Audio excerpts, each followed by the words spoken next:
আজ ৭৭তম প্রজাতন্ত্র দিবসে আমার নিবেদন কবি শরদিন্দু কর্মকারের লেখা ভারতবর্ষ। আমি আকাশ ছুঁয়েছি বারবার, ছুঁয়েছি এদেশের জল, মাটি, বায়ু। আমি জন্মেছি ভারতের বুকে, আমার অনন্ত পরমায়ু। উপনিষদ থেকে গীতা ছড়িয়ে আমার সংস্কৃতি, মানবতার জন্য লড়েছি চিরকাল, নেইকো আমার কোনো ভীতি। আমার ললাটে এদেশের মাটি চন্দন, এদেশের জল আমার অমৃত। আমার হৃদয়ে শ্বেতপদ্ম ভাসে, আর তেজস্বিতায় রক্তজবা বিকশিত।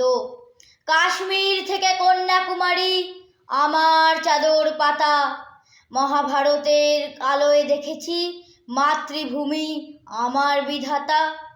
আমার শিরায় শিরায় ভারত মাতা, হৃদয় তারি পদধ্বনি বাজে।